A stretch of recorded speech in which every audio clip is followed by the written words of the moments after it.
Así.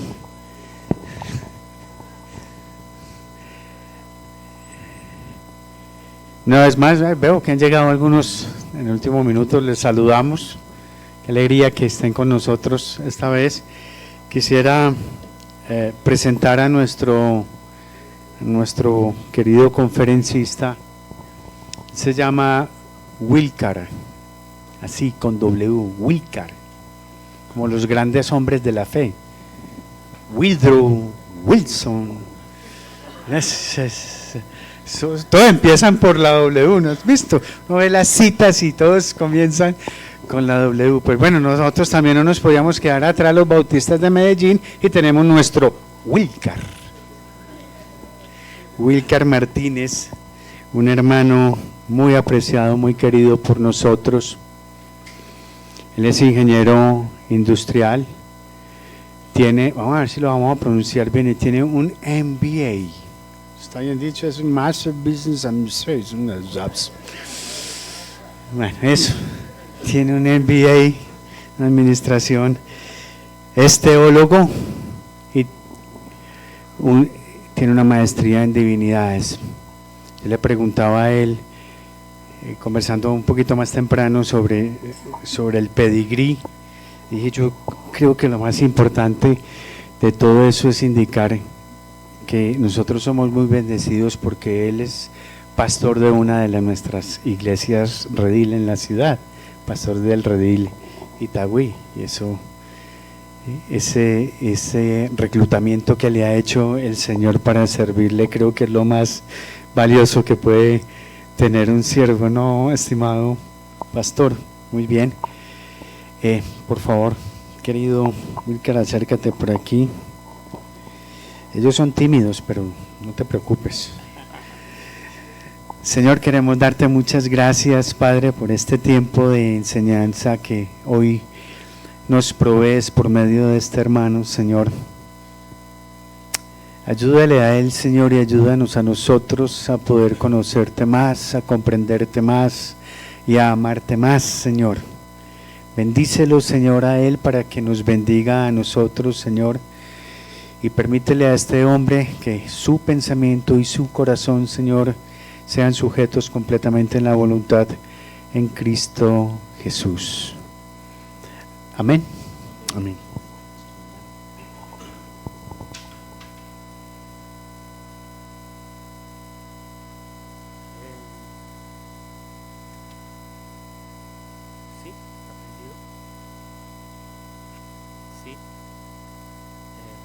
Sí, está prendido. La luz verde indica que está prendido. Bueno, ahora sí. Bueno, mi nombre no es un nombre tan original, es solo una costumbre.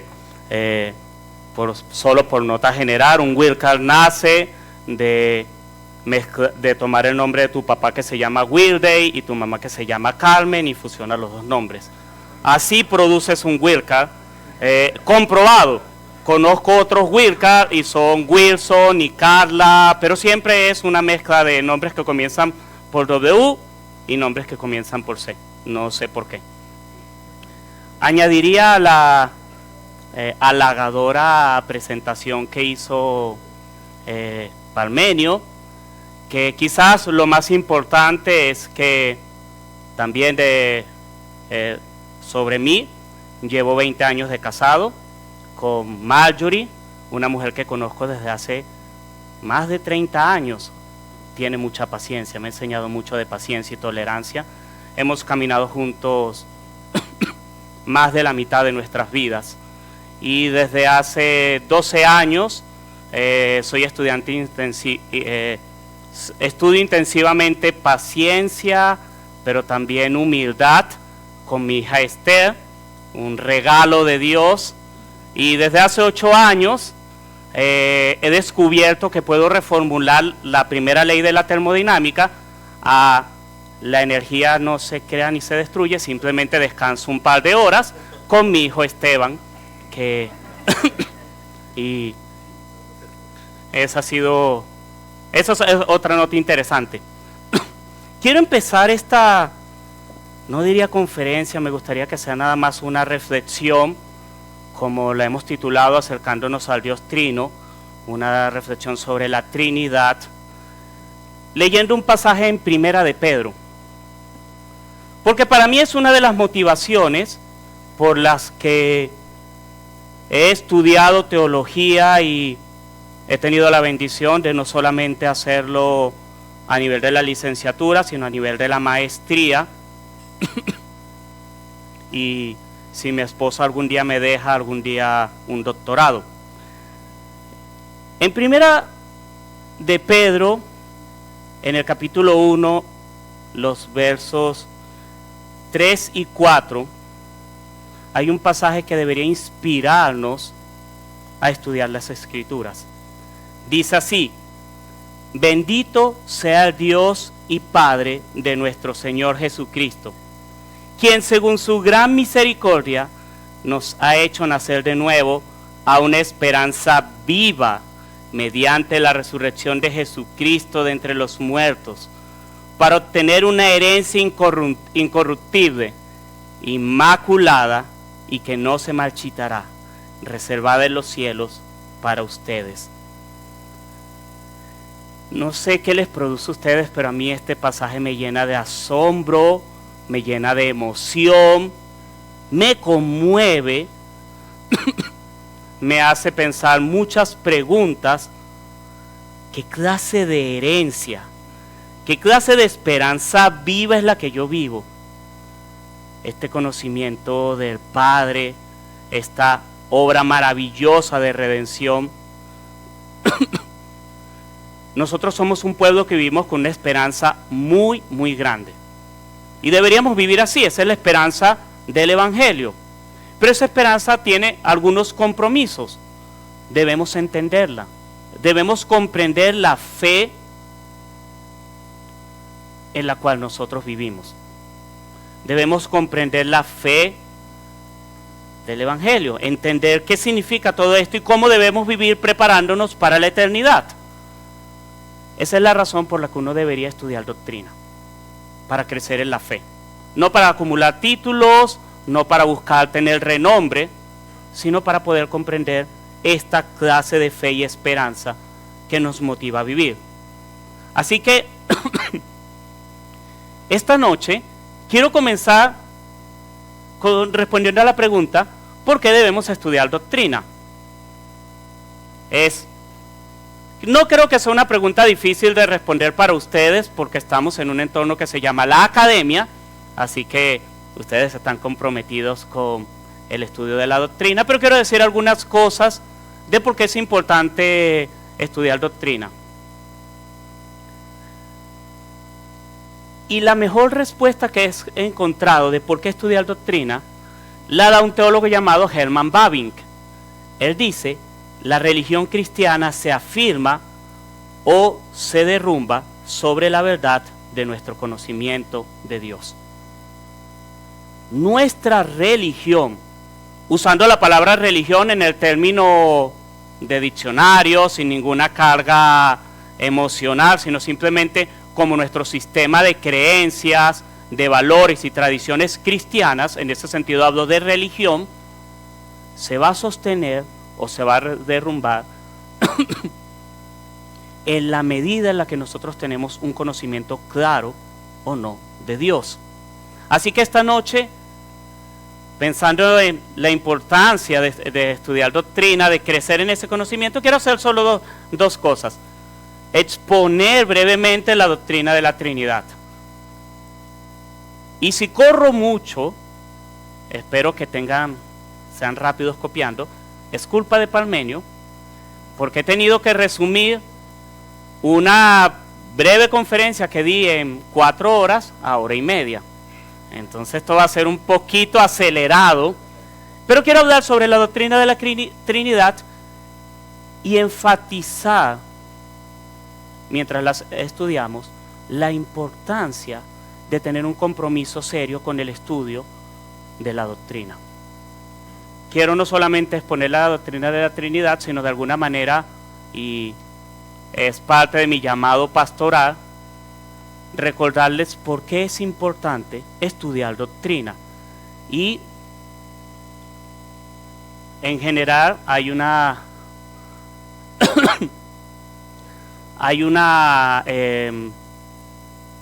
compromiso doble que todo creyente debe tener, que eso lo compartió el doctor Theodonia, y es: todo creyente debería tener un compromiso serio con el estudio de las Escrituras, pero además un compromiso con la revelación de Dios a través de su palabra.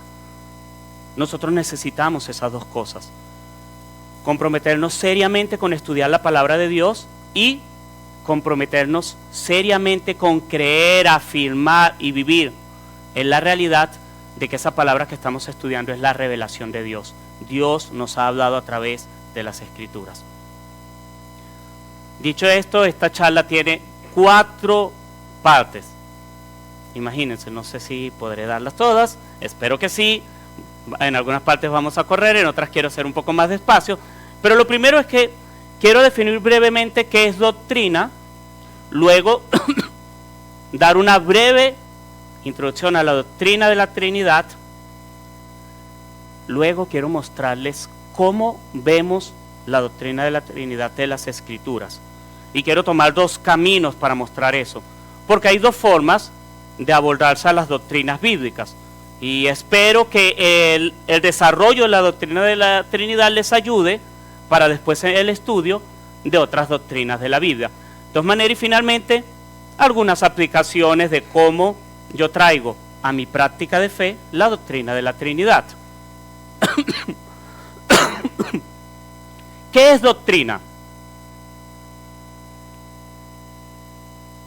Sé que muchas personas piensan en la doctrina como, la doctrina, eso es para los teólogos, eso es un conocimiento especializado, la doctrina es algo de los profesionales, y inclusive suelo encontrarme con ideas de personas que de una manera piadosa, por así decirlo, o queriendo aparentar piedad, dicen comentarios de este estilo, no sé si los han oído: la doctrina divide, la doctrina causa conflictos, la doctrina separa a las personas, es mejor predicar a Cristo, es mejor ser bíblico. ¿Han oído ese tipo de comentarios? De hecho, hace tiempo tuve en la iglesia una persona que era de esa posición, y seguramente él no habría venido a la academia porque él, de hecho, se fue de la iglesia en su momento, porque él se molestó porque los grupos de estudio bíblico estábamos usando materiales que no eran la Biblia. Él era de la posición: solo debes estudiar la Biblia. Usar un libro como Gálatas para ti, o el conocimiento de Dios, o el forastero en el camino de Emaús, para él era una falta de respeto y una debilidad de fe, porque eso es doctrina y uno debe estudiar directamente las Escrituras. Eso es un problema, porque necesitamos doctrina. Necesitamos entender la doctrina, no es una pérdida de tiempo, la doctrina no es algo opcional para el creyente, la doctrina no es opcional para tu fe. De hecho, la doctrina es la manera como tú articulas y entiendes tu fe. No puedes desarrollar una fe bíblica sin desarrollar algún tipo de doctrina. Porque básicamente, ¿qué es la doctrina? La doctrina es el estudio de la enseñanza de las Escrituras. Así que si tú te propones a estudiar lo que la Biblia enseña en su conjunto, o de temas específicos, por ejemplo esta noche, la Trinidad, estás haciendo doctrina. No estás especulando. Cuando tú organizas el conocimiento que nos ha revelado Dios en su palabra, para entenderlo, estás haciendo doctrina. Así que no podemos vivir sin la doctrina. Cada vez que intentamos entender, procesar la palabra de Dios, estamos haciendo doctrina. De hecho, la Biblia nos recomienda que estudiemos doctrina. Por ejemplo, Hechos 2:42. En este pasaje se menciona a la iglesia, es uno de los pasajes que está aquí, dice así: y se dedicaban continuamente a las enseñanzas de los apóstoles, a la comunión, al partimiento del pan y a la oración. De hecho, hay traducciones que dicen directamente se dedicaban continuamente a la doctrina de los apóstoles. Creo que esa es la Reina Valera. Directamente, los apóstoles, la iglesia sí tenía una doctrina. Pero también podemos ver en Tito 2:1, Pedro le recomienda a Tito: pero en cuanto a ti, enseña lo que está de acuerdo con la sana doctrina. Así que la doctrina es importante. Necesitamos doctrina para permanecer en la fe y desarrollar una práctica sana del cristianismo. De hecho, es todo lo contrario. La falta de doctrina va a llevar a cosas como el literalismo bíblico, la falta de articulación doctrinal y finalmente a las herejías. Si ustedes hacen un estudio muy interesante, por cierto, de las herejías que han surgido en las iglesias, a lo largo de la historia se van a dar cuenta que las herejías nacen de la Biblia, del literalismo bíblico. No son fuera de la Biblia, fueron tomadas de la Biblia pasajes que fueron manipulados, forzados, empujados, moldeados para obtener un resultado. Piensen en los testigos de Jehová, piensen en ideas raras, piensen en gente que, no sé si han tenido contacto, lamentablemente yo he tenido con mucha gente, más de la que quisiera, que tiene ideas muy extrañas y por lo general son ideas literales sin reflexión bíblica. Tengo también un caso, fue un caso en mi iglesia es hermosa, es preciosa, ha tenido sus casos, no es que voy a decir todos los casos porque tengo una iglesia horrible, tengo una iglesia hermosa, pero tengo un caso de una persona que empezó a tomar pasajes muy literales de la Biblia y eso terminó sacándolo de la iglesia. Posiciones sobre el matrimonio muy extrañas, de hecho él asumió leyendo pasajes como cuando le llevan a la esposa a Isaac, que él podía agarrar una novia, irse a vivir con ella y listo, ya estaba casado, porque eso era lo que decía ese pasaje, que él agarró y la llevó a la casa, a la tienda de su mamá y listo, ya se consumó el matrimonio. Y tomó ese pasaje y ya él formalizó su unión y dijo: no, ya yo estoy casado, ustedes me tienen que ver como un hombre casado porque ya yo estoy viviendo con ella. Y tomó un pasaje literalmente. Y así cantidad de pasajes que han sido mal interpretados por no tener una noción de doctrina, como estudiar la Biblia de una manera profunda. Sí.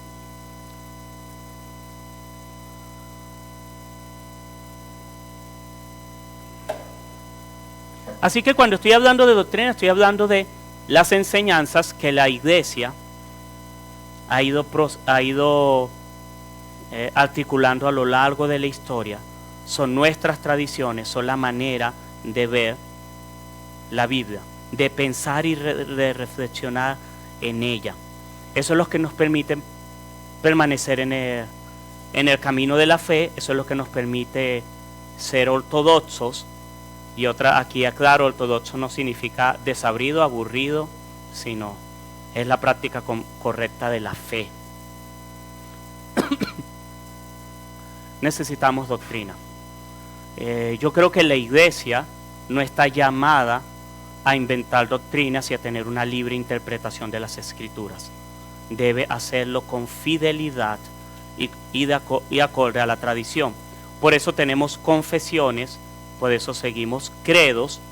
Ya diré algunas cosas que nos ayudan a evitar que los credos, las confesiones se vuelvan más importantes que nuestra fe o que las escrituras, pero nosotros necesitamos de una tradición y la doctrina nos ayuda a eso. Así que necesitamos reflexionar en cómo la revelación de Dios impacta en nuestras vidas. Y eso es hacer doctrina. Cuando tú reflexionas en lo que Dios está revelando en las escrituras. Nuevamente van a ver que cito mucho a Herman Bavinck. Es para mí un teólogo muy acertado y pastoral en cuanto a este tema de la doctrina. Él dice: Dios no nos ha llamado a repetir lo que ha pensado y expresado en su revelación, sino a reflexionar sobre ello. Ahí está. Bueno, sí tenemos el llamado a reflexionar en las escrituras, no solo a repetirlas. De hecho, no lo hacemos. Cada vez que predicamos nosotros elaboramos teología. No solo le repetimos versículo tras versículo a la persona, sino hacemos una reflexión de lo que hemos pensado y expresado. Eso sí, reflexionemos y pensemos bien. Eso es hacer buena doctrina. Ahora sí quiero darles una nota importantísima antes de empezar a hablar de lo que es la doctrina de la Trinidad. La Biblia siempre debe ser nuestra fuente de autoridad. La manera en la que nosotros nos aseguramos de que la Biblia, de que la doctrina no se vuelva más importante que las escrituras, que seguramente ese es el temor de muchos creyentes genuinos. Esta persona que les dije que no quería estar en un grupo de estudio bíblico, en un rebaño o grupos de vida como lo llamamos en nuestra iglesia, no quería estar ahí porque estudiábamos otros libros. Yo sé que su temor en cierto modo era genuino y era quizás hasta piadoso. Él quería mantenerse en las escrituras y no desviarse. Mucha gente que dice que la doctrina divide, que le tiene cierta aversión a la idea de las doctrinas, tiene esa idea. ¿Y si la doctrina se vuelve más importante que la fe? Esa es una de las... Yo he estado en la iglesia bautista desde mi adolescencia, es decir, hace unos 30 años, 32 años. Y esa ha sido una de las críticas que se le ha dado más a la iglesia bautista, que somos bautistas antes que creyentes. Que primero somos bautistas y después somos cualquier otra cosa. Es un temor genuino. Bueno, si tú recuerdas estas cosas, vas a conseguir el equilibrio. Primero, esta es la fuente de autoridad, las escrituras. La doctrina te lleva a la Biblia, te lleva al conocimiento de Dios, no al revés. El conocimiento de Dios no te lleva a la doctrina. La doctrina debe facilitar tu entendimiento de la fe y del conocimiento de Dios. La doctrina debe ayudarnos a comprender el Evangelio, no a enredarlo, no a generar polémicas. No utilicen la doctrina para polemizar, por cierto.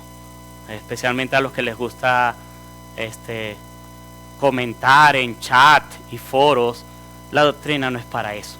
La doctrina nos lleva a crecer y a conocer el Evangelio. Pero sobre todo, la doctrina nunca debe ser la fuente de tu fe. La fuente de tu fe es la revelación de Dios. Es por eso que estudiar teología, articular doctrinas, no es un requisito para la salvación. No sé ustedes, pero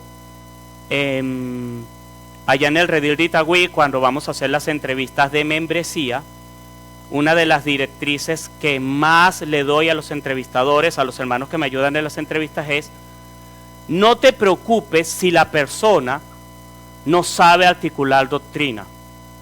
Enfócate en entender si esa persona es un creyente verdadero. Me explico. Hay personas que son creyentes, especialmente lo vemos esas personas mayores que han vivido toda su vida en el Evangelio y quizás no te pueden, tú les preguntas, defíneme la doctrina de la regeneración. ¿La doctrina de la ¿qué? Entiende lo que es la expiación limitada. ¿La expiación qué? Pero tú ves su testimonio y le preguntas quién es su Salvador, dónde tiene su fe, y tú dices, este es un creyente. Entonces la doctrina no debe ser el motor o la fuente de la fe de la persona. Es la palabra, es la revelación de Dios, es el Espíritu Santo. Eso sí, preocúpense por estudiar doctrina, no se agarren de esto para decir, ya dijeron que no es necesaria la doctrina, entonces entro ahora en modo avión durante el resto de la conferencia. No. La doctrina es importante, pero no es la fuente de la fe. La fuente de la fe es nuestra relación con el Señor. De hecho, Babin dice, una iglesia no cree en su confesión debido a pruebas científicas, sino porque cree que Dios ha hablado.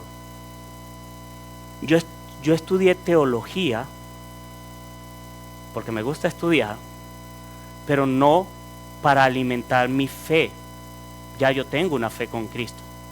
Esa fe es independiente de mis estudios. ¿Se me ha hecho más fácil? Sí. ¿Hay cosas que entiendo mejor? Sí. ¿Hay hábitos de estudio, de desarrollo de mi fe que he mejorado por mis estudios? Sí. Pero estoy seguro que seguiría siendo salvo si no hubiese estudiado. Pero me costaría más defender y caminar en fe en estos tiempos. Eso es para hablar de la importancia de la doctrina. Ahora, ¿por qué es importante estudiar la doctrina de la Trinidad? Empecemos a entrar en materia. ¿Por qué es importante?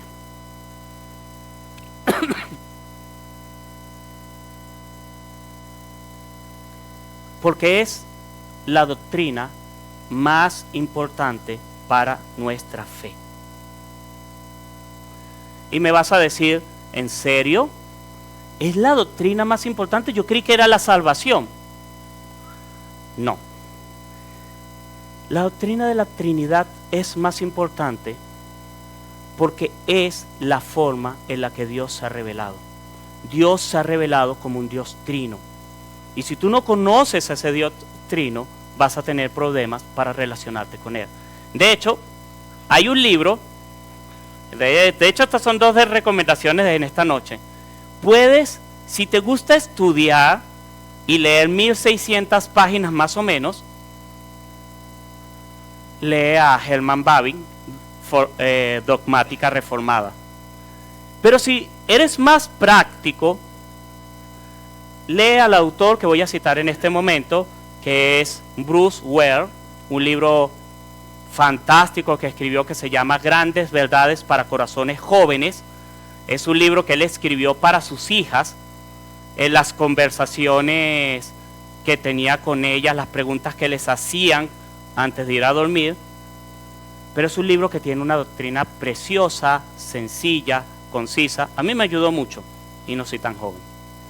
Pero él dice esto sobre la Trinidad. Entender que Dios es al mismo tiempo uno y tres es importante por dos motivos principales. Primero, así es como Dios es realmente. Así que si vamos a conocer a Dios tal como es y no vamos a pensar en Él de formas que a nosotros se nos ocurra, nos supongamos, tenemos que entender lo que nos ha dicho acerca de sí mismo. O sea, lo primero, Dios se ha revelado como un Dios trino. Esa es la evidencia en la Biblia. Eso es lo que les voy a mostrar a continuación. Así que yo debo entender esa revelación. En segundo lugar, el ver a Dios como uno y tres a la vez es importante porque así podemos entender mejor la manera en que el Padre, el Hijo y el Espíritu Santo se relacionan entre sí y realizan su obra.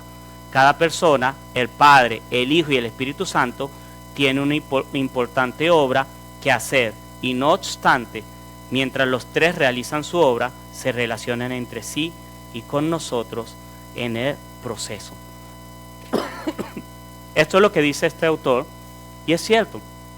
Si yo quiero conocer a Dios, yo debo saber cómo Dios se relaciona, cómo Dios se ha revelado. Es por eso que la doctrina de la Trinidad es importante.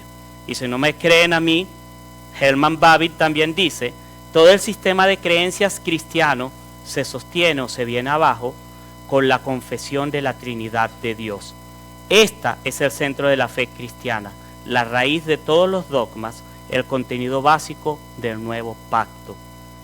Y hay otro autor, Sinclair Ferguson, que dice, podemos concluir que el corazón mismo del evangelio cristiano depende de la Trinidad. Espero haberlos convencido de que lo importante que es esta doctrina. ¿Es descuidada? Sí. Creo que no pensamos en ella hasta que tenemos problemas con ella. Espero que al final de la noche les haya motivado un poco a hacer que la doctrina de la Trinidad permee en el día a día de la fe de ustedes.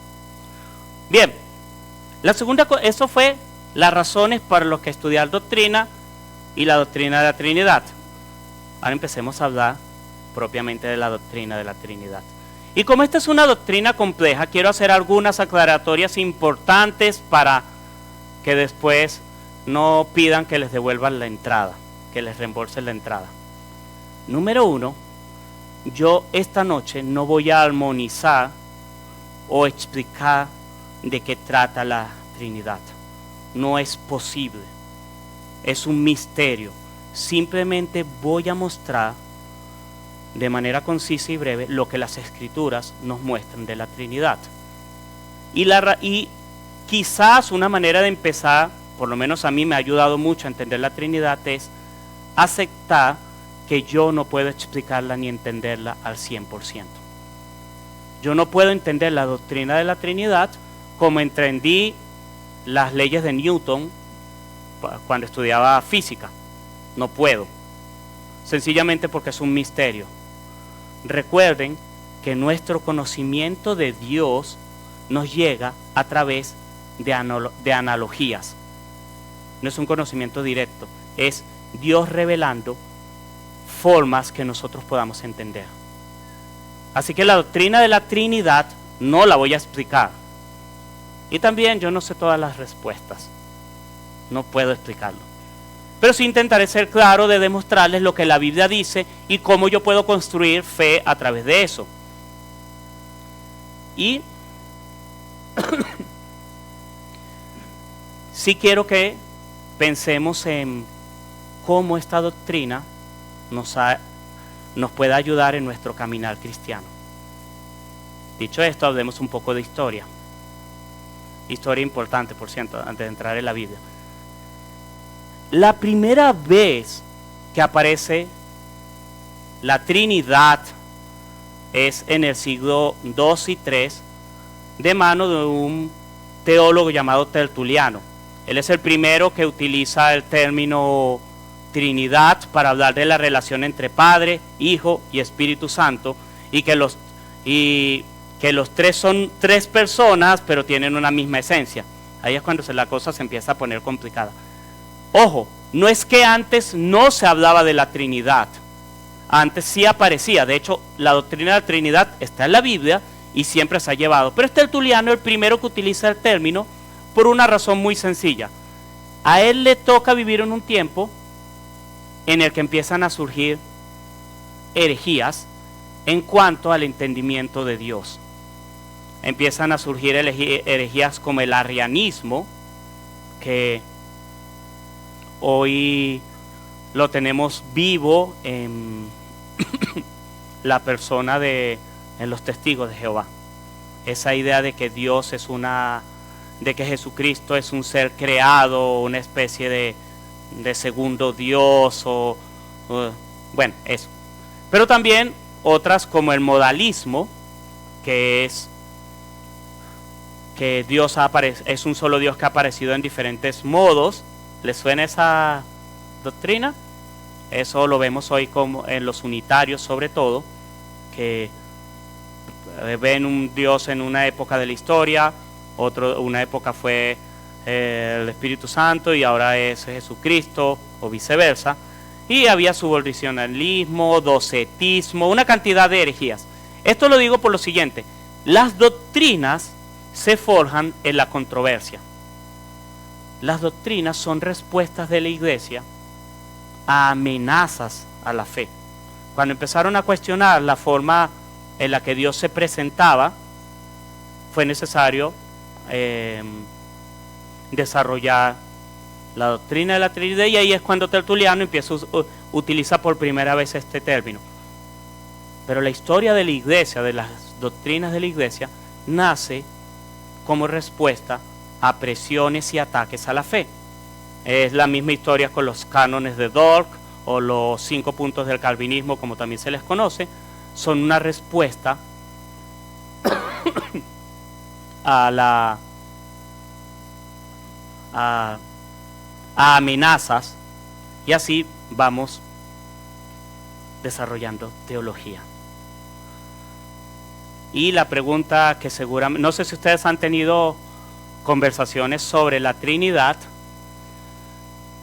pero siempre surge una pregunta y quiero hacerla.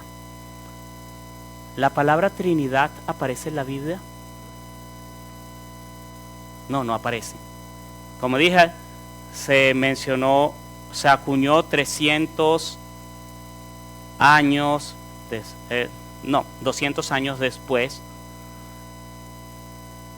Y suele ser los que atacan la Trinidad suelen usar ese argumento. Esa palabra no aparece en la Biblia. ¿Les ha pasado? ¿Qué le responden? ¿Qué le responden a esa gente?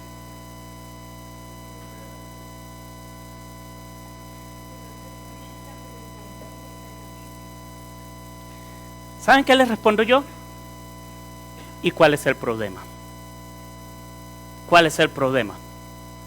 ¿Cuál es el problema que hagamos doctrina con palabras que no están en la Biblia? De hecho, todos lo hacen. Alguien búsqueme en qué pasaje de la Biblia está la palabra Gran Comisión. No, pero no como título. ¿Dónde está Gran Comisión? ¿Dónde está predicación cristocéntrica? ¿Ministerio de mujeres? ¿Ministerio de hombres? Predicación expositiva. ¿Es importante o no? La predicación expositiva es importante para la iglesia. ¿Dónde está en la Biblia? Lo que quiero decir es, no hay ningún problema, tenemos libertad en usar palabras que nos ayuden a articular la enseñanza bíblica. Recuerden, doctrina es la enseñanza de las Escrituras. Es tomar las enseñanzas de las Escrituras y darle una forma para que la podamos entender y para que podamos ser edificados. Así que no hay ningún problema en usar la palabra Trinidad, como no tenemos problema en usar la palabra Gran Comisión, o predicación expositiva, o ministerios infantiles, o ministerios de misericordia.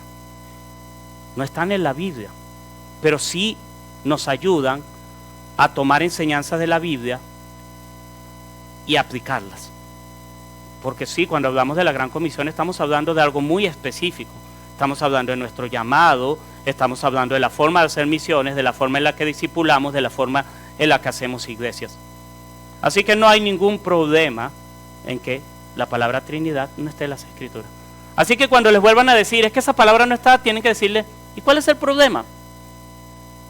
De hecho, Herman Bavinck dice esta cita: la reflexión teológica cristiana sobre la Escritura tiene todo el derecho a moverse libremente más allá del lenguaje exacto de las Escrituras para extraer de él inferencias justificadas.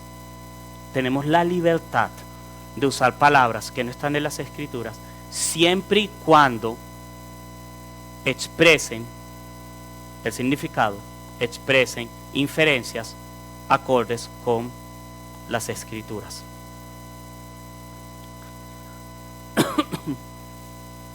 ¿Sí? ¿Vamos bien?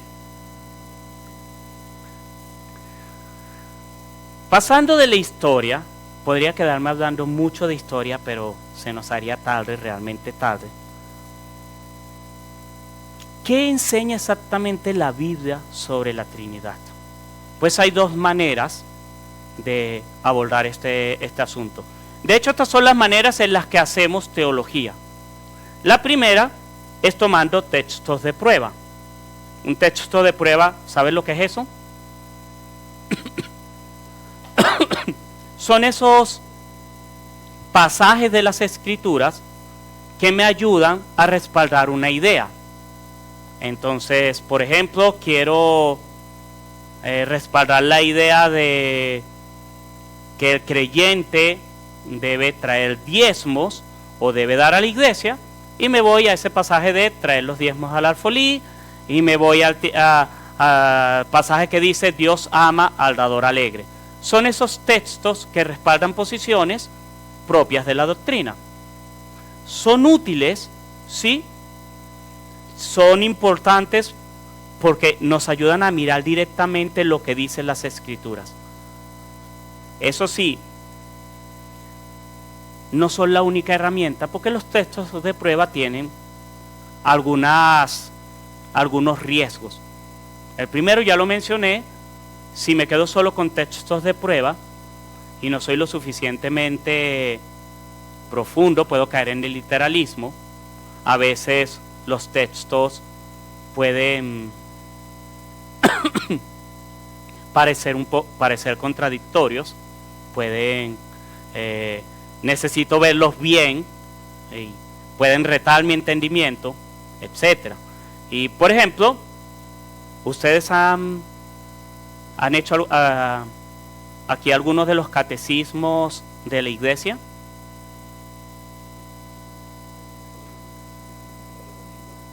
¿Sí? El de Keller, ok. Bueno, hay un catecismo, el catecismo menor de la iglesia de Westminster. La pregunta número 1 dice: ¿cuál es el propósito del hombre? ¿Y la respuesta la saben? ¿Cuál es? Glorificar a Dios y disfrutar de su presencia, porque creo que ese también está en el catecismo de la Nueva Ciudad. Tú lees esa respuesta y abajo aparecen una serie de pasajes y salmos que hablan sobre contemplar la hermosura de Dios, disfrutar. Si yo me quedo con esos textos de prueba, yo puedo confundirme y creer que la eternidad va a ser algo pasivo. Y Dios va a estar en el escenario y yo voy a estar sentado disfrutando de Él. Piénsenlo, no. Es la verdad. Si uno se queda con textos de prueba, puede tener ese tipo de confusiones. Y no, la eternidad va a ser algo maravilloso. Si tú disfrutas esta vida, y lo digo en el sentido cristiano, en la eternidad vas a considerar que todo lo que disfrutaste aquí fue aburrimiento. Vas a experimentar todo de una manera incuantificable. Así que ese es uno de los problemas que tienen los textos de prueba. A veces están aislados, a veces pueden contradecirse o pueden parecer contradictorios, y a veces pueden darnos falsas percepciones. Así que necesitamos la otra manera, que es lo que yo he llamado lo que la Biblia dice en su conjunto. Y es entender cómo esas ideas aparecen a lo largo de toda la Biblia o en secciones de la Biblia a través de metáforas, parábolas, etc. Este acercamiento lleva más tiempo, obviamente. Es mucho más fácil entrar a a internet y buscar pasajes que hablan sobre el adulterio. Te aparece la lista, sacas ahí tus textos de prueba, que ir a la Biblia y estudiar pasajes que hablen sobre las relaciones como el adulterio y poder sacar ahí doctrina. Lleva más trabajo, pero es necesario. Y esto nos ayuda a no caer en ese literalismo, en esas confusiones. Por ejemplo, piensen cómo desarrollas una teología de la justicia pensando en esos pasajes como elimina a este pueblo, mata a los niños, o el Salmo 137 con ese escalofriante pasaje de bienaventurados los que agarren tus pequeños y los estrellen contra la pared. Y uno dice, bueno, ¿cómo yo manejo este sentimiento y cómo expreso esta idea y qué doctrina hay aquí sobre la justicia y sobre el amor al prójimo? Cuando tú te acercas a una doctrina, tú debes también pensar en el conjunto. De hecho, eso es lo que vamos a hacer esta noche. Voy a hablar ahora de algunos textos de prueba que nos muestran la Trinidad y luego ver un pasaje de las Escrituras donde se nos muestra a la Trinidad. Así que bueno, empecemos con textos de prueba sobre la Trinidad. ¿Qué es lo primero que nos dice las Escrituras? Que Dios es trino. Él es Padre, Hijo y Espíritu Santo. Eso no es una invención, eso aparece en las Escrituras. Piensen por ejemplo en Mateo 28, versos 19 al 20. Vayan pues y hagan discípulos de todas las naciones, bautizándolos en el nombre del Padre y del Hijo y del Espíritu Santo, enseñándoles a guardar todo lo que les he mandado, y recuerden, yo estoy con ustedes todos los días hasta el fin del mundo. Observen una cosa interesante en este pasaje. La manera en la que está expresada la Trinidad. Dice en el nombre, en singular, y luego aparecen las tres personas. No dice bautizándolo en los nombres del Padre, del Hijo y del Espíritu Santo. Uno esperaría un plural para anunciar a tres personas. Ya aquí el texto está mencionando un solo nombre, tres personas. Ya ahí esta es un texto claro que está mostrando al Padre, al Hijo y al Espíritu Santo. Pero también textos como Mateo 3 del 15 al 17,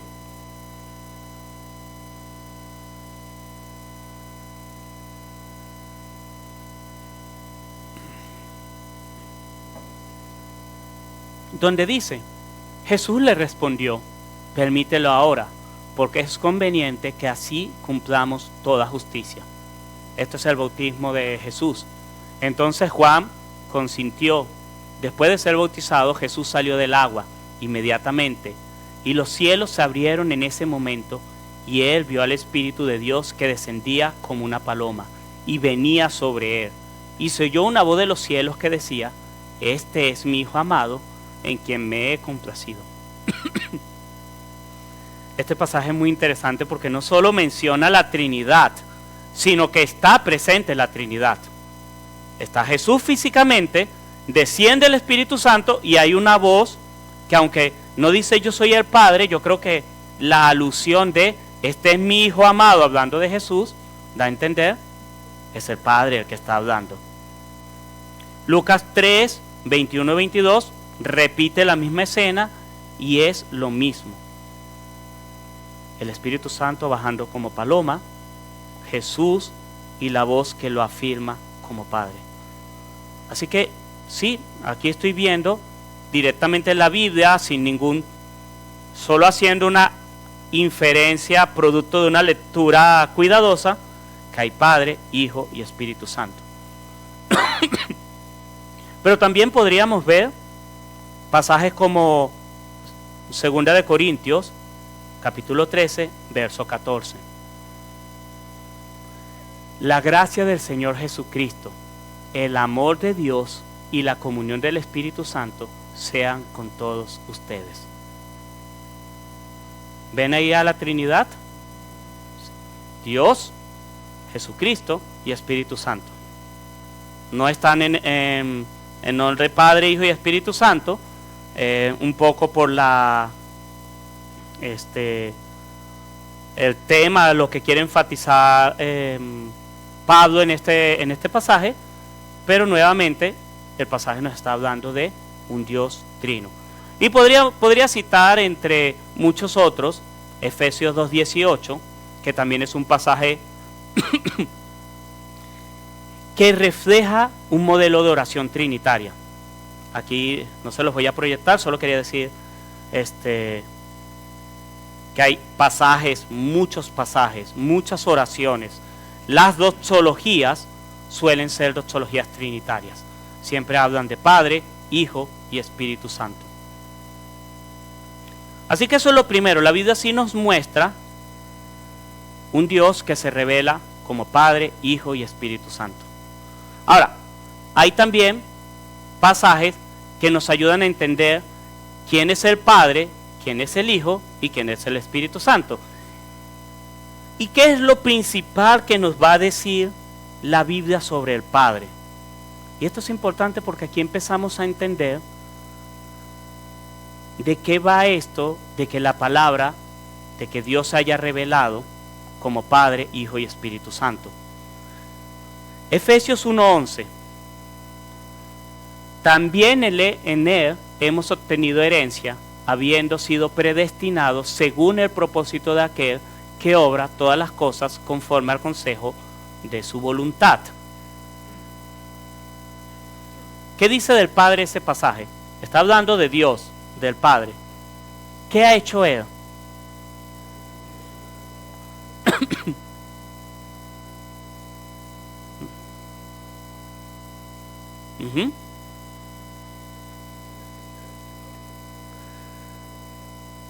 El consejo de su voluntad.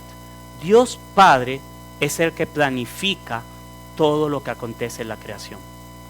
Y ese es el rol que van a ver en Dios como Padre a lo largo en toda la revelación. Dios siempre es el que planifica, el que según su propósito, según su voluntad, según su soberano designio, predestina, decreta lo que es la salvación de su pueblo.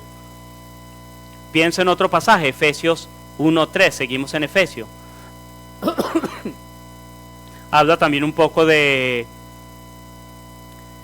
este rol del Padre. Y dice, bendito sea el Dios de nuestro Señor Jesucristo, que nos ha bendecido con toda bendición espiritual en los lugares celestiales. Él es el que bendice, el que derrama la bendición. Filipenses 2, del 8 al 11, dice, bueno, es ese precioso himno cristiológico: y hallándose en forma de hombre, se humilló él mismo, haciéndose obediente hasta la muerte y muerte de cruz, por lo cual Dios también lo exaltó hasta lo sumo y le confirió el nombre que es sobre todo nombre, para que en el nombre de Jesús se doble toda rodilla de los que están en el cielo y en la tierra y debajo de la tierra, y toda lengua confiese que Jesucristo es el Señor, para gloria de Dios Padre. El Padre es aquel que recibe toda la gloria, es aquel que decreta, es aquel que crea, es el que está sobre la creación. También otros pasajes, solo los voy a mencionar, así que copien rápido. Juan 3, 16 al 17, Juan 6, 38, Primera de Corintios 15, 25 y 28, Mateo 6, 9 y Efesios 1, 20. Ok, Juan 3, 16, 17, Juan 6, 38, Primera de Corintios 15, 25 al 28. Mateo 6, 9 y Efesios 1, 20. Todos son pasajes que están mostrando el carácter del Padre como aquel que recibe toda la gloria, aquel que recibe toda la adoración, aquel que está sobre todas las cosas, el que tiene toda la autoridad, el que decreta salvación, el que envía al Hijo. ¿Y qué dice la Biblia sobre Dios el Hijo? Básicamente, los pasajes que voy a mostrar a continuación definen el carácter del Hijo como aquel que viene al mundo, que se encarna para salvarnos. Y podemos ir a Juan capítulo 1. El verso 1 nos dice: en el principio ya existía el Verbo, y el Verbo estaba con Dios, y el Verbo era Dios. Y aquí el Verbo es Jesucristo. Pero el verso 10 dice: Él estaba en el mundo, y el mundo fue hecho por medio de Él, y el mundo no lo conoció. A lo suyo vino, y los suyos no lo recibieron. El verso 14: el Verbo se hizo carne y habitó entre nosotros, y vimos su gloria, gloria como del unigénito del Padre, lleno de gracia y de verdad. El Hijo, aunque es Dios, tiene un rol diferente a Dios. Si Dios es el de que decreta, ¿qué es lo que hace el Hijo? Ejecuta, obedece. Él es el que se encarna, Él es el que es enviado. Si Dios decreta salvación, ¿quién consigue la salvación para su pueblo? Jesucristo. Así que Jesús pasa a ser Señor. Eso es lo que le va a decir Tomás a Jesús en Juan 20, 28. Señor mío y Dios mío. Y Romanos 9, 5, no está ahí, pero se los voy a leer: de quienes son los patriarcas y de quienes según la carne procede el Cristo, el cual está sobre todas las cosas, Dios bendito por los siglos. Amén. Noten que en este pasaje Pablo dice de Cristo, Dios bendito, pero también lo reconoce como el enviado. Y pueden pensar en pasajes como Filipenses 2:6, Tito 2:13, Hebreos 1:8, Hebreos 13:8, Segunda de Pedro 1:1, Primera de Juan 5:20, Marcos 2, del 1 al 12, un pasaje de la curación del paralítico donde queda claro: solo Dios puede perdonar pecados. Lo que quiero decir es, Jesucristo es Dios hecho hombre. Y una manera en la que nosotros entendemos eso claramente es siguiendo esta línea de pensamiento. Solo voy a decir los pasajes y los voy a explicar por cuestión de tiempo. Si tú lees Éxodo 20 del 1 al 5, Éxodo 34, 14 y Deuteronomio 6, 13, son pasajes en los que se enfatiza que solo debes adorar a Dios. ¿Sí? Israel, el judaísmo es una religión monoteísta. No acepta la adoración de ningún otro Dios ni de ninguna otra cosa. Es pecado adorar algo que no sea Dios. La iglesia sabía eso. Y eso lo vemos en pasajes del Nuevo Testamento como Hechos 10, 25, 26. Este es el pasaje cuando Pedro visita a Cornelio. Cornelio se emociona cuando ve a Pedro, se va a postrar ante él y Pedro le dice: no hagas eso. Yo soy otro hombre, yo solo soy un mensajero. Luego, más adelante en Hechos 14, del 11 al 15, tenemos a Pablo y Bernabé en Listra y están todos tranquilos. Pablo está predicando y ven a un hombre que está lisiado de nacimiento y a Pablo se le ocurre sanarlo y la ciudad se vuelve un alboroto.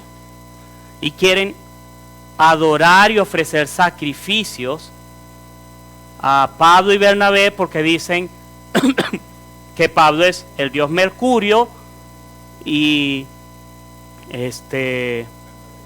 Bernabé es Zeus.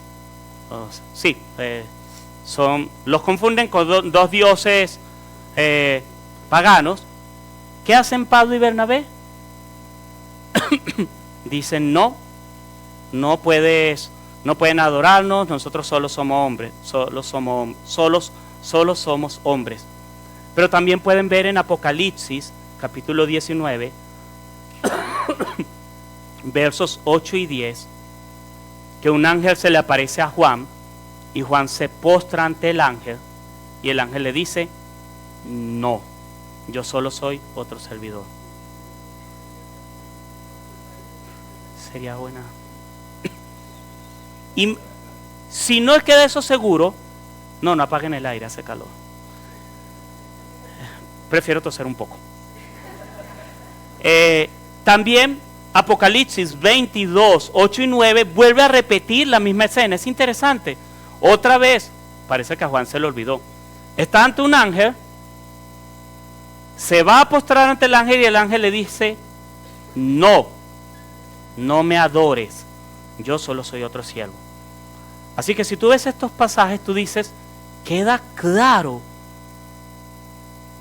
que en el Antiguo Testamento y en el Nuevo Testamento se sabe que no puedes adorar a otro que no sea Dios. Pero no pasa así con Jesucristo.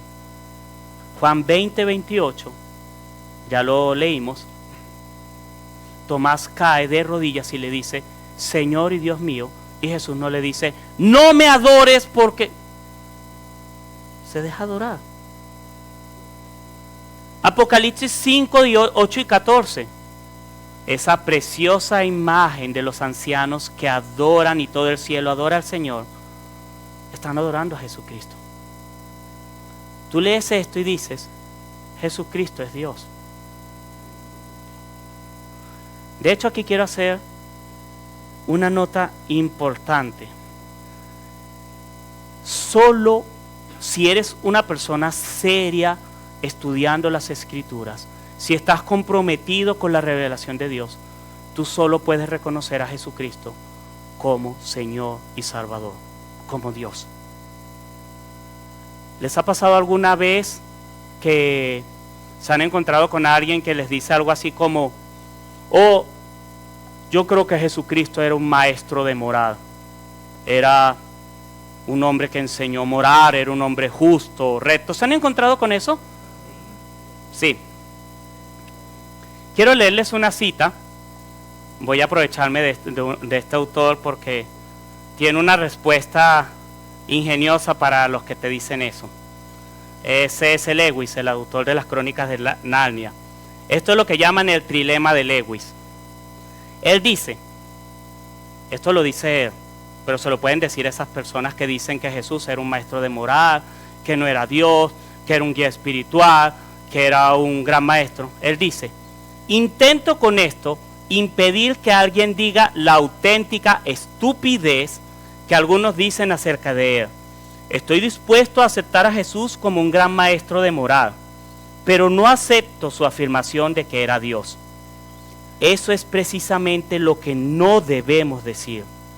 Un hombre que fue meramente un hombre y que dijo las cosas que dijo Jesús, no sería un gran maestro de moral. Sería un lunático en el mismo nivel del que dice ser un huevo escalfado, o si no, sería el mismísimo demonio. Tenéis que escoger, o ese hombre era y es el Hijo de Dios, o era un loco o algo mucho peor. Podéis hacerle callar por necio, podéis escupirle y matarle como si fuera un demonio, o podéis caer a sus pies y llamarle Dios y Señor. Pero no salgamos ahora con insensateces paternalistas acerca de que fue un gran maestro de moral. Él no nos dejó abierta esa posibilidad, no quiso hacerlo. Y es verdad, tú lees el Evangelio y Jesús solo se vende como el Hijo de Dios. No hay otra interpretación.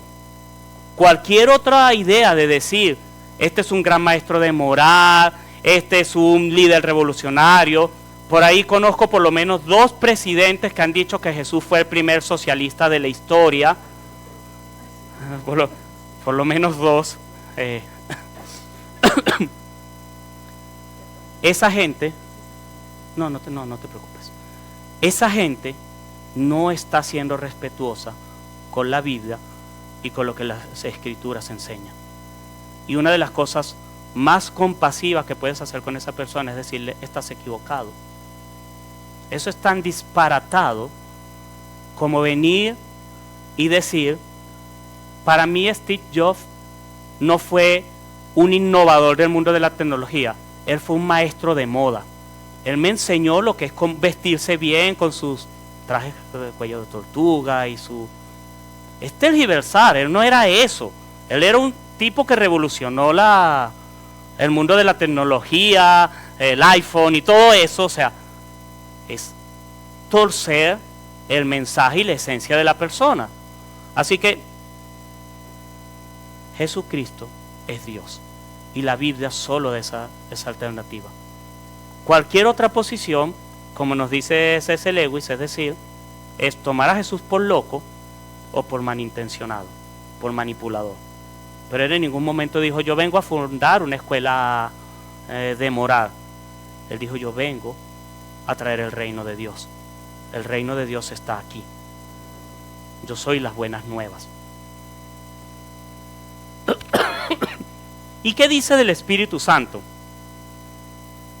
La Biblia, ¿qué dice sobre el Espíritu Santo? Bueno, dice los pasajes que voy a leer a continuación, nos van a dar la idea de que el Espíritu Santo es aquel que nos regenera y ayuda a perseverar en la salvación. Si leemos Hechos 5:3 y Hebreos 10:29, vamos a encontrar esto. Hechos 5:3 dice, pero Pedro dijo, Ananías, ¿por qué ha llenado Satanás tu corazón para mentir al Espíritu Santo y quedarte con parte del precio del terreno? ¿Conocen esa historia? Ananías, su esposa, y muere. Bueno, luego en Hebreos 10:29, ¿cuánto mayor castigo piensan ustedes que merecerá el que ha pisoteado bajo sus pies al Hijo de Dios y ha tenido por inmunda la sangre del pacto por la cual fue santificado y ha ultrajado al Espíritu Santo? Yo leo estos 2 pasajes y llego a una conclusión. El Espíritu Santo es una persona. Porque estos pasajes dicen que se le puede mentir, que se puede ultrajar. Así que si alguien te dice que el Espíritu Santo es una fuerza, es una energía, tú dile, bueno, ve y miéntele a la electricidad. Intenta ultrajar a la fuerza de gravedad. O sea, el lenguaje claramente para referirse al Espíritu Santo es personal. Porque, no sé ustedes, pero, y no se los recomiendo, no intenten mentirle a la fuerza de gravedad. No la van a engañar. No intenten ultrajar a la electricidad. Les va a ir mal. Y pasajes como 1 a los Corintios 2, 10 y 11, Efesios 4, 30 o 1 a los Corintios 2, 11, hablan también de esas características personales del Espíritu Santo. 1 a los Corintios 2, 10 dice, pero Dios nos las reveló por medio del Espíritu, porque el Espíritu todo lo escudriña, aún las profundidades de Dios, porque entre los hombres, ¿quién conoce los pensamientos de un hombre sino el espíritu del hombre que está en él? Asimismo, nadie conoce los pensamientos de Dios sino el Espíritu de Dios. Y Efesios 4:30 es mucho más claro. Y no entristezcan al Espíritu Santo de Dios, por el cual fueron sellados para el día de la redención. Y 1 a los Corintios 12:11 dice, pero todas estas cosas las hace uno y el mismo Espíritu, distribuyendo individualmente a cada uno según su voluntad. Bien, si tú lees todos estos pasajes, tú tienes que reconocer, el Espíritu Santo tiene cualidades personales, tiene voluntad, escudriña, revela, se puede ser entristecido. No es una fuerza, es una persona. De hecho, si vamos otra vez a Hechos 5, versos 3 y 4, en el pasaje pueden ver cómo Pedro en su discurso intercambia el nombre de Dios por el Espíritu Santo. Él comienza diciendo, ustedes le han mentido al Espíritu Santo. Y después dice, han engañado a Dios. Intercambia los nombres. Pueden revisarlo. El Espíritu Santo es Dios. Y otros pasajes que hablan también del Espíritu Santo y muestran que es Dios y que es una persona, están en 1 Corintios 3:16, el clásico Génesis 1:2, el Salmo 33:6, en los que vemos al Espíritu de Dios, al Espíritu Santo, obrando en la creación. 1 Corintios 2:13, 2 de Pedro 1:21, en las que el Espíritu inspira la palabra, Juan 3:5 y 6, Tito 3:5, y estos son pasajes importantes en esta reflexión sobre la teología de la Trinidad, porque Juan 3:5, 6 y Tito 3:5 nos recuerdan que el Espíritu Santo es el que hace efectiva la salvación que Cristo logró por nosotros. Y bueno, otros pasajes que también hablan del Espíritu Santo, que se los dejo de tarea, Hebreos 9:14, Salmo 139, 7 al 10, y 1 Corintios 2:10. En ellos vemos la presencia del Espíritu Santo como Dios. Estos son los textos de prueba que hablan sobre la Trinidad. Ha sido una lista, no es una lista exhaustiva, hay muchos más, pero creo que son representativos para salir con la idea de que la Biblia sí habla de la Trinidad, menciona la Trinidad, menciona al Padre, menciona al Hijo, al Espíritu Santo, los menciona como Dios y los menciona con cualidades específicas. He citado casi todos los pasajes del Nuevo Testamento. ¿Qué pasa con el Antiguo Testamento? ¿El Antiguo Testamento también habla de la Trinidad? Sí, pero, y esta es una nota importante, en el Antiguo Testamento aparece la Trinidad, pero no desarrollada tan plenamente como en el Nuevo Testamento. Y la razón es sencilla. ¿A dónde apunta toda la revelación y la narrativa bíblica? A Jesucristo. Solo en Cristo vemos completa la revelación. Así que en el Antiguo Testamento vamos a ver sí a la Trinidad, y les voy a dar algunos pasajes que hablan de la Trinidad, pero entendiendo que lo muestra de una manera ¿cómo? Despacio con los pasajes, sí, y los muestra de una manera de una manera parcial. Esto es lo que llaman revelación progresiva. Se va desarrollando la doctrina poco a poco. Pero el Espíritu Santo aparece haciendo la obra de Dios en el Antiguo Testamento, pero hay una diferencia. En el Antiguo Testamento la visión del Espíritu Santo es que Él no mora permanentemente en el creyente. Esa es la revelación del Nuevo Testamento. El Espíritu Santo desciende y se va. Desciende sobre alguien, lo inspira a hacer algo y después no está. Y les puedo mencionar pasajes como Génesis 41:38, Primera de Samuel 10:10, Segunda de Crónicas 15:1 y también 24:20, Esdras 1:5, Isaías 42:1, Isaías 48:16, Isaías 61:1. Un pasaje importante Ezequiel 36, 27, porque aquí se introduce la idea de que el Espíritu Santo será señal del nuevo pacto. También está Ezequiel 39, 7 y 39, 29, Daniel 4, 18, y quizás otro de los pasajes importantes sobre el Espíritu Santo, Joel 2, 28, porque es el mismo pasaje que Pedro utiliza en Hechos 2, 17 al 21, para hablar de que la promesa del Espíritu Santo se ha cumplido en Pentecostés.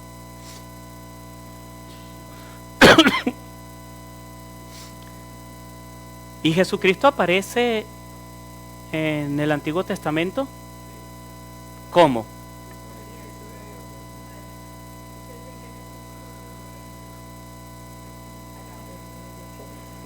Sí. También hay otros pasajes. Y aquí, este es un terreno un poco más complicado. Hay pasajes en la Biblia, en el Antiguo Testamento, que sugieren que estamos ante Cristo preencarnado. Les voy a citar algunos. Números 22, 31.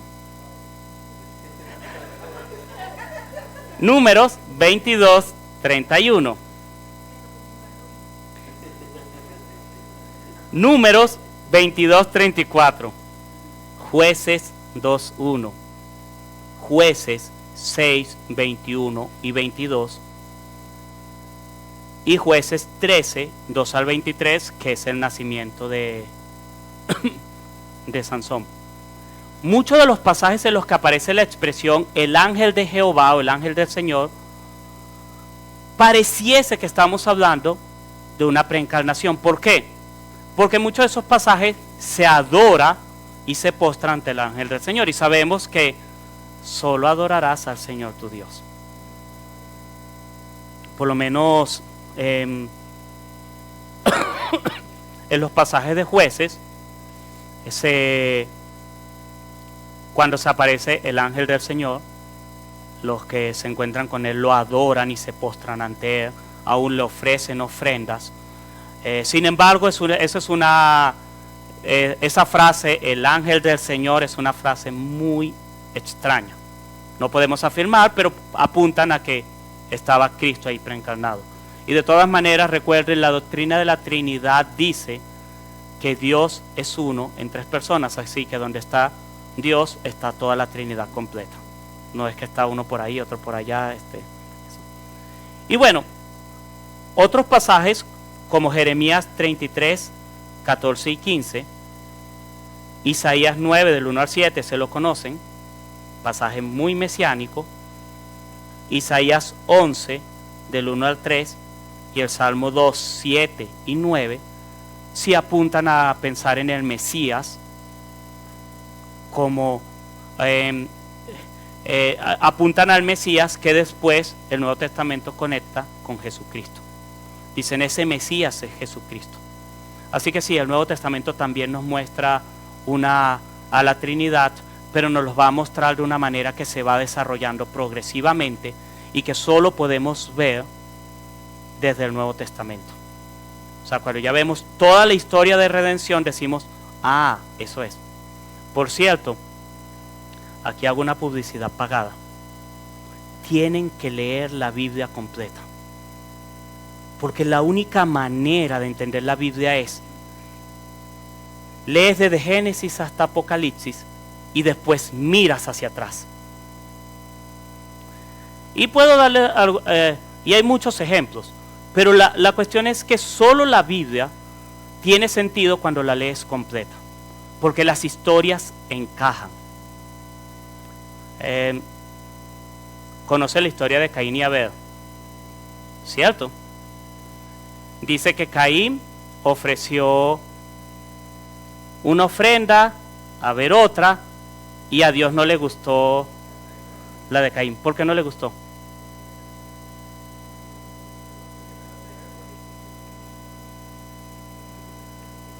La Biblia lo dice, claro que sí.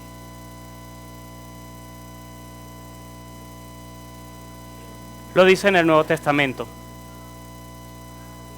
tienes que llegar al Nuevo Testamento para decir cuando dice, porque Caín no tenía un corazón recto ante Dios y por eso.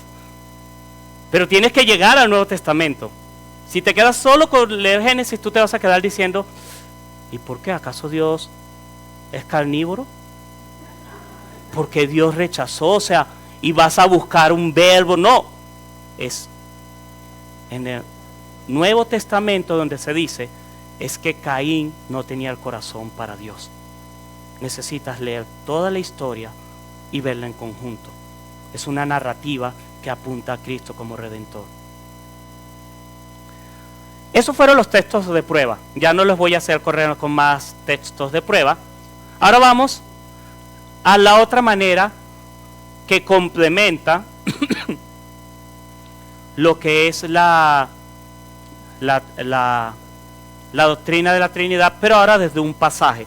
Pero antes de eso, quiero darles el resumen de lo que se concluye de leer todos estos textos de prueba. Y esta es una cita de John Frame, otro buen libro que les recomiendo.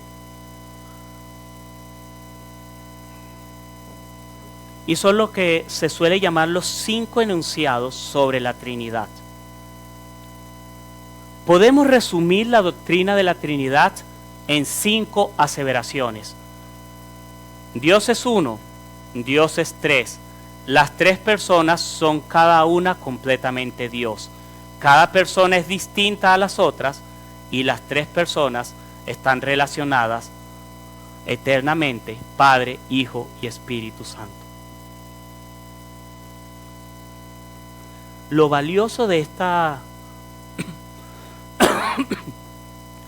este enunciado es que resume todo lo que hemos visto sin causarnos ningún problema, ningún quebradero de cabeza de decir, bueno, es que son 3 en 1, así como, no sé si han oído todas las metáforas que intentan explicar la Trinidad, así como el agua que tiene 3 estados, o el huevo que tiene cáscara, yema y clara. Intentan un pocotón de cosas que a la final realmente enredan.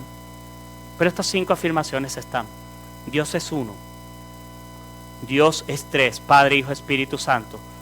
Las 3 personas son cada una completamente Dios, porque hemos visto en los pasajes que a las 3 se les adora, las 3 tienen autoridad, y si no lo vamos a ver más adelante también, que las 3 personas son distintas. Una cosa hace el Padre, otra cosa hace el Hijo, otra cosa hace el Espíritu Santo, y las 3 están relacionadas eternamente como Padre, Hijo y Espíritu Santo.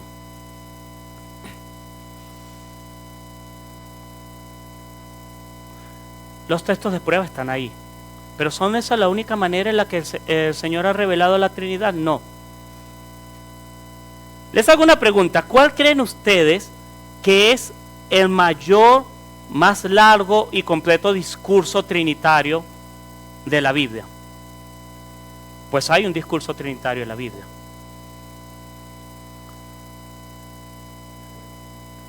No estoy hablando de un discurso. Muchos capítulos.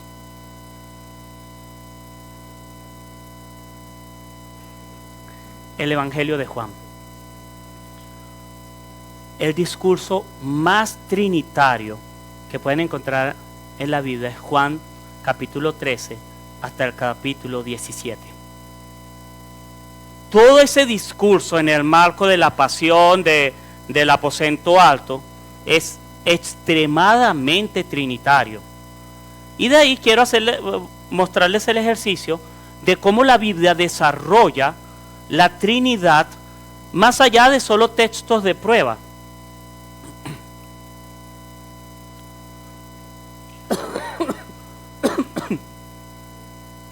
Me gustaría, pero eso lo pueden proponer de hecho como un retiro de iglesia o una actividad familiar, que lean esos capítulos del 13 al 17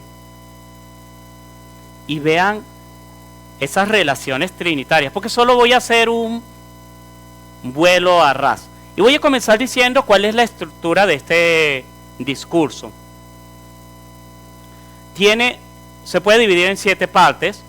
La primera parte es la introducción. Jesús se humilla como muestra de amor y servicio.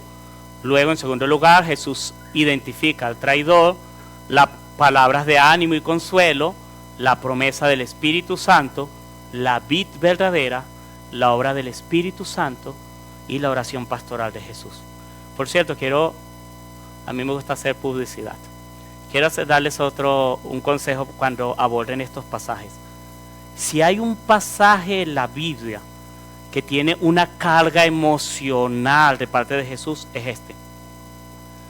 O sea, este pasaje, si tú lo lees de manera plana, es como no saber leer poesía. Cuando digo de manera plana, es sin sentimientos. Aquí tienes que ponerle todos los sentimientos.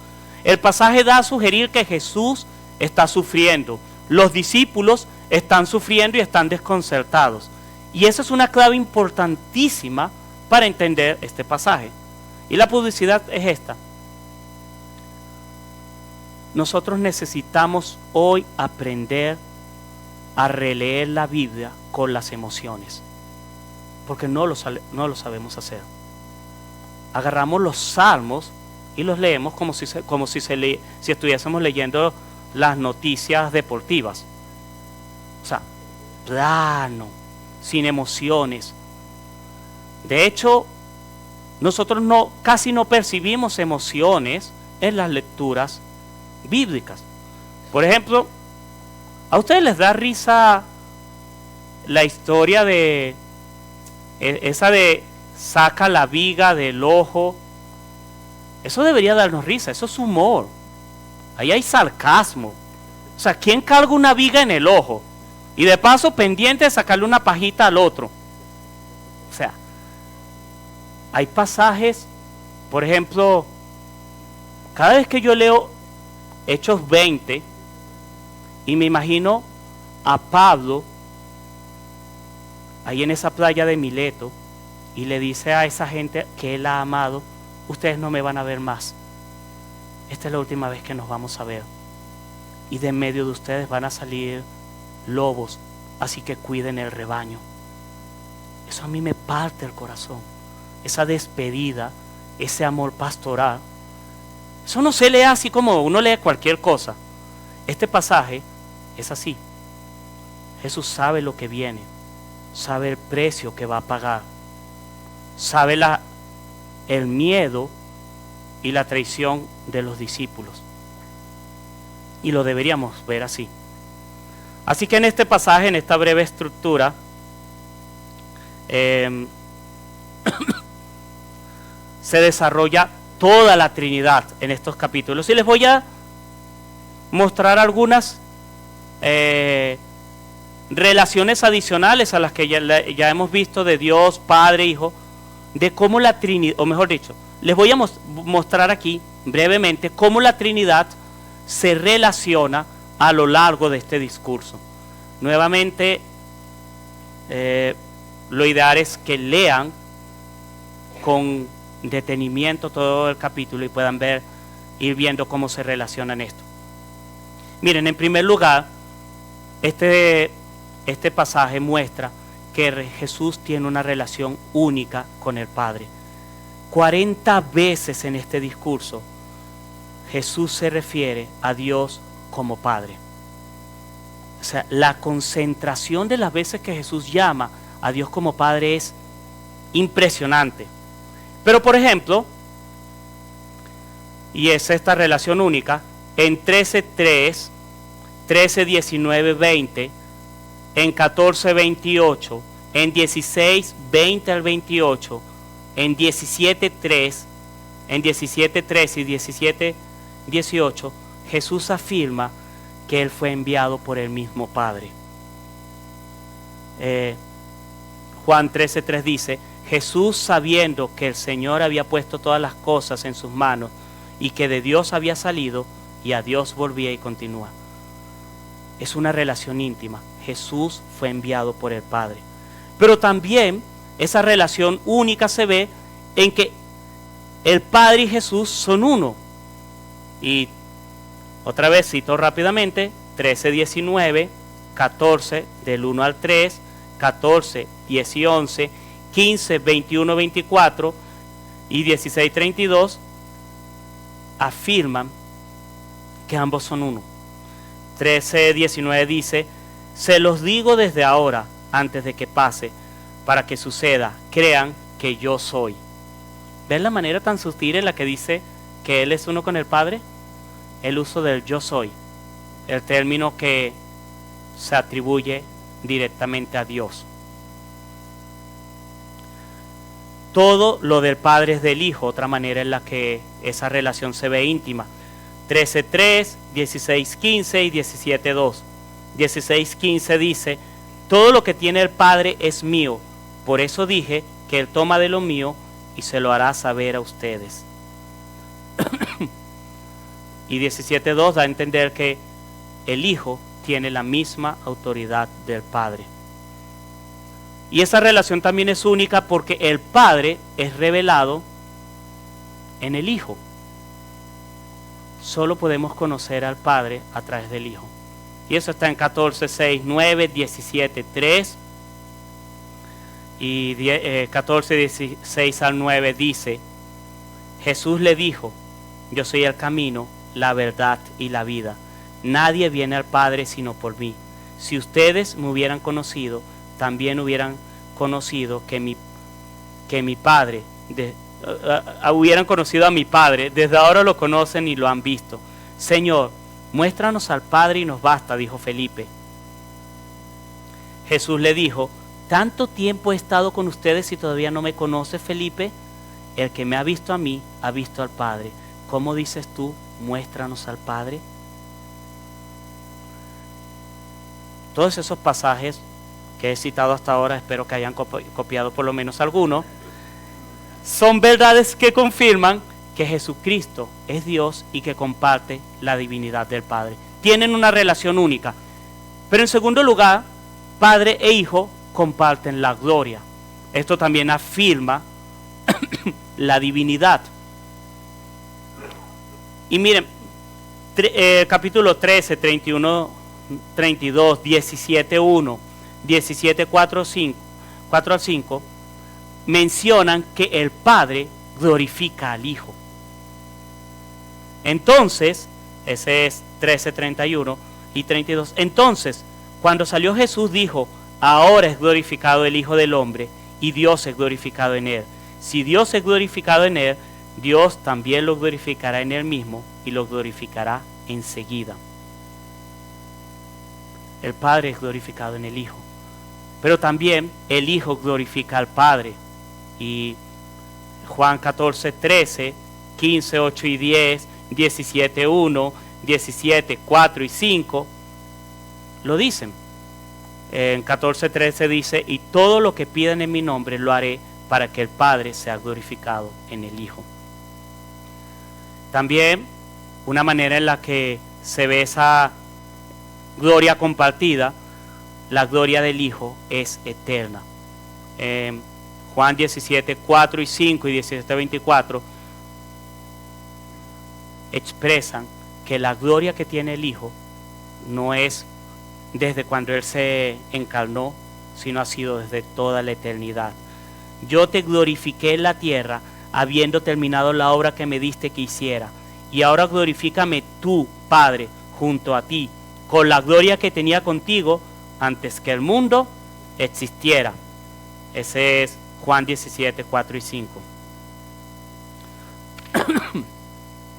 Una tercera forma en la que este pasaje muestra la Trinidad es que en la comunión con el Hijo nosotros tenemos comunión con el Padre. Y aquí es interesante porque básicamente lo que están diciendo estos pasajes es que nosotros podemos experimentar una comunión que de alguna manera se relaciona, forma parte de la Trinidad cuando tenemos comunión con Cristo. Estamos llamados a eso. Y el Padre mora en el Hijo y el Hijo en el Padre. Y voy a citarlos por cuestión de tiempo, solo sin leerlos. Juan 14, 10 y 11 y 15, 10 dan a entender que Padre e Hijo tienen moran uno en el otro, y si les gustan las palabras técnicas, eso es una circunmincesión. Circunmincesión es el término que se usa para decir esa relación del Padre en el Hijo y el Hijo en el Padre. Esa es la palabra teológica, circunmincesión. Circunmincesión con C y S al final. Pero también dice esa comunión que tenemos con el Padre a través del Hijo, que si pedimos en el nombre del Hijo, el Padre nos responde. Y eso está en Juan 14, 13, 16, 23 y 24 y 26, 27. En cuarto lugar, la obra del Espíritu Santo es la que va a asegurar la relación de Dios con el hombre. Eso es otro de los mensajes transversales en este discurso.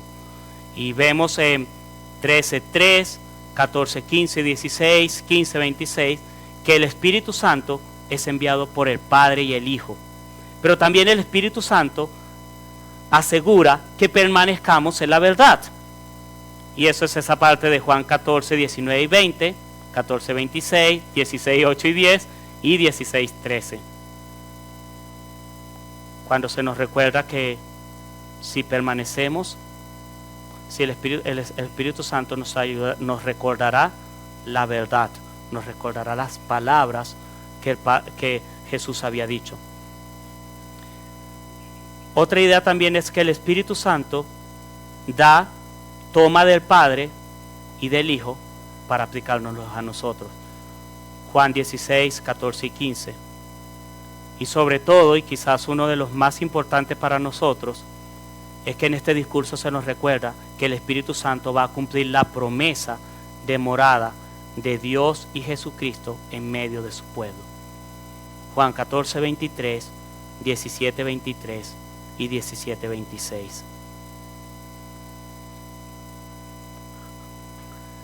Todo esto es para decir que en este discurso no solo Jesús está afirmando que Dios es trino, que hay una relación entre Padre, Hijo y Espíritu Santo, sino que nosotros podemos entrar en esa relación a través de nuestra comunión con el Espíritu Santo y de la salvación que Jesucristo ha hecho por nosotros. Casi terminando. Todo esto se puede resumir en esta frase trinitaria de cómo nosotros podríamos aplicar la Trinidad, y está ahí. La adopción es trinitaria en su naturaleza. Dios Padre escogió antes a sus hijos antes de la fundación del mundo. Dios Hijo ganó las bendiciones por las cuales llegamos a ser hijos de Dios. Y Dios Espíritu Santo cambia con la regeneración nuestra naturaleza de manera que pasamos de ser hijos de ira a hijos de Dios. ¿Ven por qué es importante la doctrina de la Trinidad? Porque nos permite entender lo que Dios ha hecho y cómo Dios lo ha hecho. Que en resumen es, en primer lugar, el Padre decide y escoge a sus hijos, el Hijo es enviado para lograr la redención de esos escogidos, y el Espíritu Santo aplica esa salvación a los escogidos a través de la regeneración y la perseverancia o la preservación de sus santos. En eso podríamos resumir la aplicación de lo que es esta doctrina de la Trinidad. Y me quedan 5 minutos para decir la última parte, que sí lo logré. ¿Cómo podemos aplicar esa doctrina a nosotros, a la fe, a la vida de la iglesia? Porque creo que uno de los problemas, por lo menos a mí me pasó, para empezar a entender la doctrina de la Trinidad es, bien, tengo todos estos conceptos, tengo esas 5 aseveraciones, tengo esos 3 roles bien definidos, ¿y qué hago con eso? ¿Cómo lo vivo?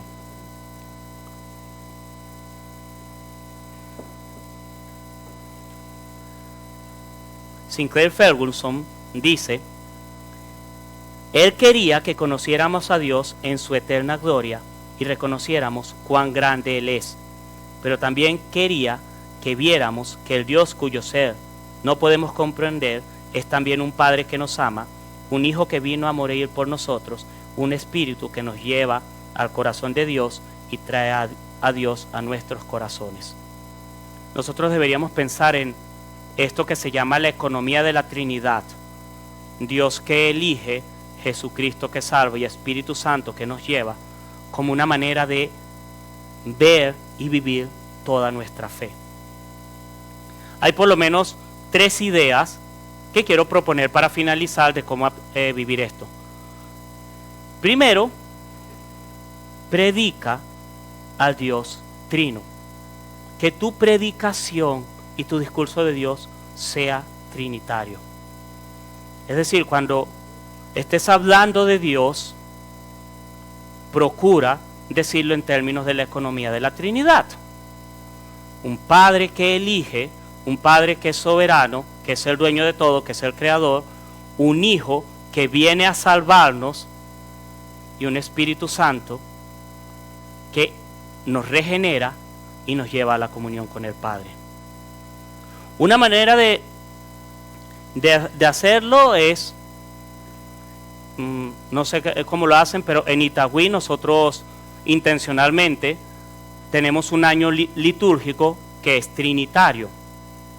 Y es lo siguiente: la época de diciembre enfatizamos en toda la predicación y todo el discurso de la iglesia a Dios Padre que nos da al Hijo como Salvador. Eso asegura que durante una época del año enfatizamos la teología del Padre. En Semana Santa predicamos específicamente la redención y la salvación en Jesucristo. Y guardamos o tenemos celebramos el Pentecostés. 50 días después tenemos domingo de Pentecostés, y eso lo que está haciendo es que todos los años estoy teniendo predicaciones específicas sobre el Padre, sobre el Hijo y sobre el Espíritu Santo. Eso es una manera, tener algún tipo de liturgia o de ritmo que marque recordar Padre, Hijo y el Espíritu Santo. Otra manera, lo hicimos al comenzar, adoremos al Dios Trino. Tener en nuestra celebración dominical nuestras invocaciones, las canciones que apunten a la Trinidad. Puede ser una canción como la preciosa canción que cantamos al comienzo, que era trinitaria, hablaba de Padre, Hijo y Espíritu Santo, o puede ser que en algunas canciones recordemos al Espíritu Santo, o en una lectura durante la celebración hablemos del Espíritu Santo, otra del Hijo, otra del Padre, una canción que adore al Padre, una canción que exalte al Hijo, pero intentar que siempre tengamos la Trinidad. Porque yo he notado que aunque decimos que somos trinitarios, muchas veces nuestro discurso, nuestra predicación y nuestra adoración es bastante unitaria. Jesús para todo. Y quizás lo más importante, ora al Dios Trino. Que las oraciones sean trinitarias. Y eso puede ser una oración, un modelo de oración básica, sería algo así como: Dios Padre, tú que has sido bueno y misericordioso con nosotros, te doy gracias porque has enviado a Jesucristo, el Salvador, y que me ha permitido llegar a ti. Hago mis peticiones y puedo terminar diciendo algo como: y por favor, Espíritu Santo, sosténme y guíame a toda verdad. Es una manera de incluir a la Trinidad, es una manera de recordar: Dios es Dios, el Dios Santo, el que decreta. Jesucristo es el que me permite llegar al Padre, por quien yo recibo todos los beneficios de la salvación, y el Espíritu Santo es el que me permite estar aquí, es el que me permite perseverar, es el que me da la sabiduría, el que me dará la dirección. Esa es una manera, intentar que las oraciones sean trinitarias, no solo Jesús, Jesús, Jesús, Jesús. Bueno, puede llegar hasta el final, a las 9 en punto. Muchas gracias, hubiese sido chévere tener algunas preguntas, algunos comentarios, pero bueno, Palmenio, y eso es una nota de tranquilidad, él tiene las memorias de esta charla. Si no se las dio es porque los quería hacer sufrir. Los quería hacer, pero él les podía haber dado las notas para que ustedes tengan los pasajes y hubiesen podido ir chequeando. Pero él los quiso hacer sufrir.